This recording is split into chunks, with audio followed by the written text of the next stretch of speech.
आप जो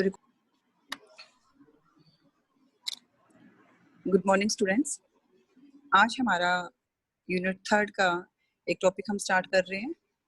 यानी कि हमारे जो यूनिट 3 के 3 इम्पोर्टेंट टॉपिक हैं और उनमें से एक है बेटी बचाओ बेटी पढ़ाओ। यानी कि सरकार के द्वारा लड़कियों को सशक्त बनाने के लिए, या हम ये कह सकते हैं कि जो लड़कियां हैं उनको एक अच्छा एनवायरनमेंट देने के लिए, उनको एजुकेट करने के लिए, उनकी जान को बचाने के लिए सरकार के द्वारा, हमारी भारत सरकार के द्वारा एक अभियान चलाया गया, बेटी बचाओ बेटी पढ़ाओ। तो आज हम इसी को डिस्कस करेंगे कि जो एक राष्ट्रीय अभियान है, ये कैंपेन है एक, ये क्या है, किस दिन इसकी शुरुआत हुई, क्या इसके उद्देश्य रहे और क्या इसकी आवश्यकता हमें क्यों है। तो चलिए शुरू करते हैं हम आज का टॉपिक हमारा बेटी बचाओ बेटी पढ़ाओ। बेटी बचाओ बेटी पढ़ाओ, जैसा कि नाम से स्पष्ट है, दो शब्द इसमें आई हैं बेटियों के लिए कि बेटियों को हमें बचाना भी है और साथ ही उन बेटियों को सशक्त करने के लिए उनको पढ़ाना भी है। तो बेटी बचाओ जो बेटी पढ़ाओ अभियान है, ये एक जिले तक या एक राज्य तक सीमित अभियान नहीं है, ये एक राष्ट्रीय अभियान है। यानी कि पूरे भारतवर्ष के लिए राष्ट्रीय, मतलब आपका जो नेशनल लेवल पर चलाया गया एक कैंपेन था। और उसका उद्देश्य क्या था कि कन्या यानी कि जो बेटी है उसको बचाना है और साथ ही बेटियों को बचाकर उन्हें उचित शिक्षा देना है ताकि वो सशक्त बन सके, अपने पैरों पर खड़ी हो सके और आत्मनिर्भर बनकर अपने निर्णय स्वयं ले सके। क्योंकि जो कल भी हमने एक टॉपिक डिस्कस किया तो हमने देखा था कि वर्ष 2014 यानी कि जो वर्ष 2014 था उसको हम क्राइसिस वाला ईयर भी कह सकते हैं बेटियों के मामले में, चाहे डोमेस्टिक वायलेंस था, चाहे कन्या भ्रूण हत्या था। यानी कि हर चीज का जो प्रतिशत था वो वहां पे चरम पर पहुंच चुका था। तो हमारी सरकार के लिए ये बड़ा ही चिंता का विषय था, एक बेहद गंभीर मामला था कि किस तरीके से हमें क्या करना है, बेटियों को बचाना है, बेटियों को सशक्त करना है और जो एक जेंडर इनइक्वालिटी वाला जो हमें चीज दिखती है, यानी कि लिंग के आधार पर जो एक असमानता का व्यवहार किया जाता है, उसे कैसे खत्म किया जाए। तो उसी चीज को खत्म करने के लिए, यानी कि लिंग असमानता को खत्म करने के लिए, बेटियों को बचाने के लिए, बेटियों को उचित शिक्षा देने के लिए ये एक राष्ट्रीय अभियान के रूप में भारत में आया, बेटी बचाओ बेटी पढ़ाओ अभियान। अगर हम बात करें भारत में लिंगानुपात की, अर्थात कोई भी जो देश है, यदि उसमें दो तरह के रिसोर्सेज होते हैं, तो जो आपके ह्यूमन रिसोर्सेज होते हैं, जिसे हम मानवीय संसाधन कहते हैं, वो बहुत ही महत्वपूर्ण होते हैं। यानी कि जो मानव है, मनुष्य है, फिर चाहे वो स्त्री है या पुरुष है, मेल है फीमेल है, वो दोनों ही एक समान रूप से महत्वपूर्ण होते हैं।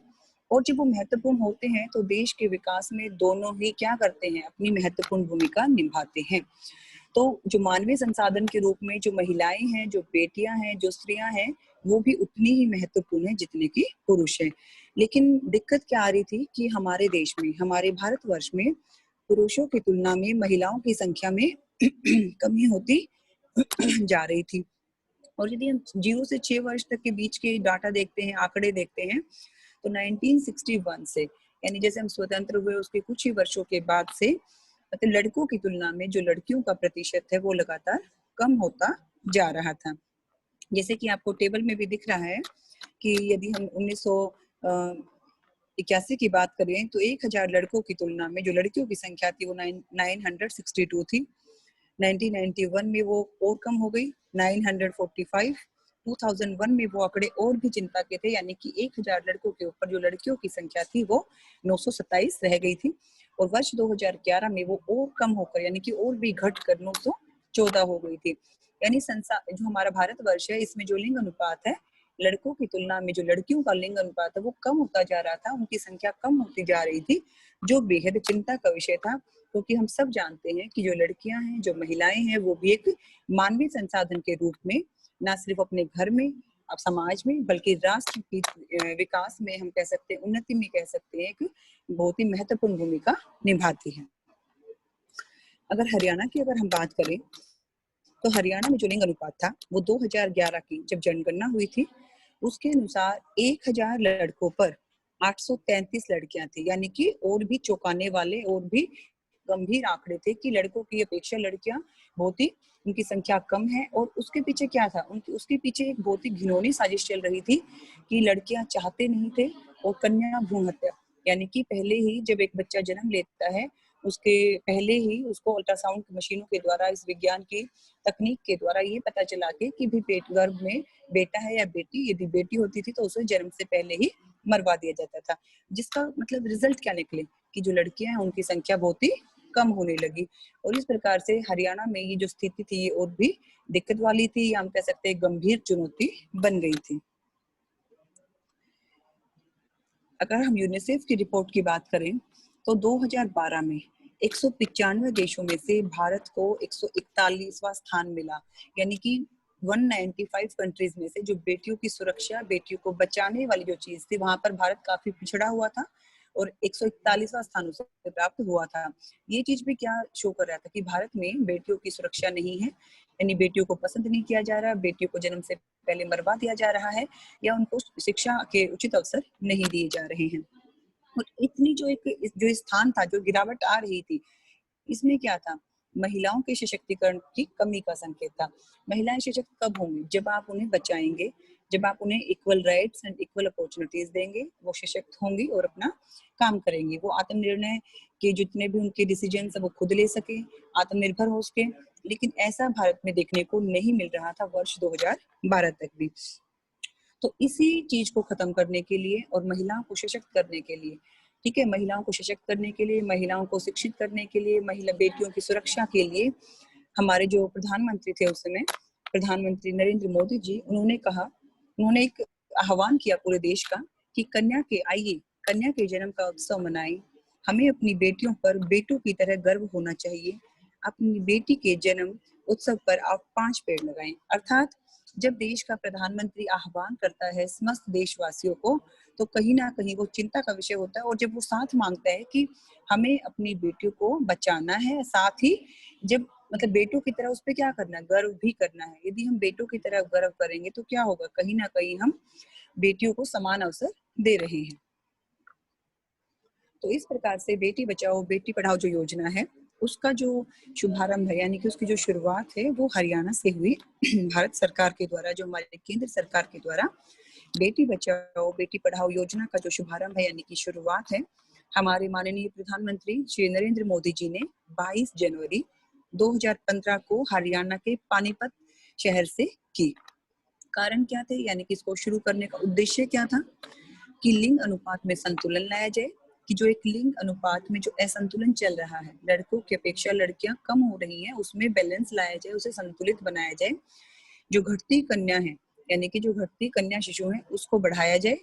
या तीसरी बात हम कह सकते हैं कि जो लड़कियां हैं, बेटियां हैं, जो कन्या शिशु के रूप में हैं, उनकी सुरक्षा के लिए एक जागरूकता, एक कैंपेन चलाया जाए, अवेयरनेस कैंपेन। महिला कल्याण में भी सुधार किया जाए।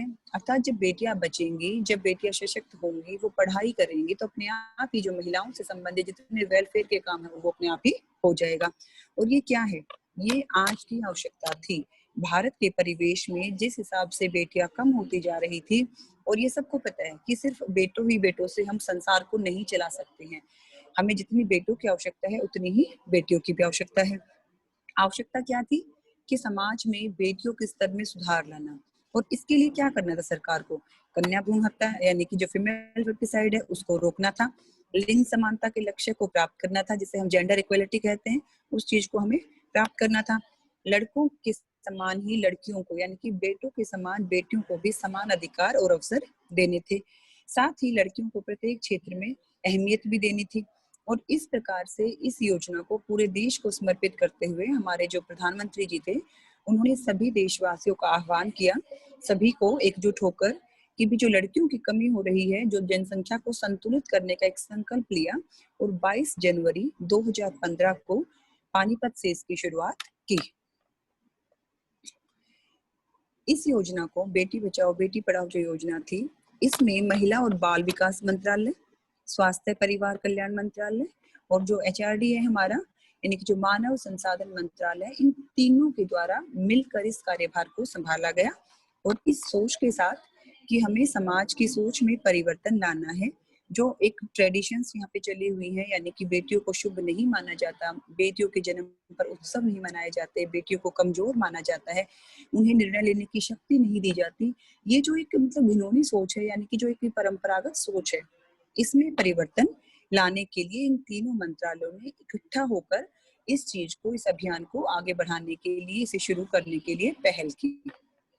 और साथ ही ये कहा कि आज आवश्यकता है समाज की सोच में परिवर्तन लाने के लिए, और समाज का ऐसा कोई भी क्षेत्र नहीं है जहां पर लड़कियों ने या महिलाओं ने देश के निर्माण में अपना योगदान ना दिया हो।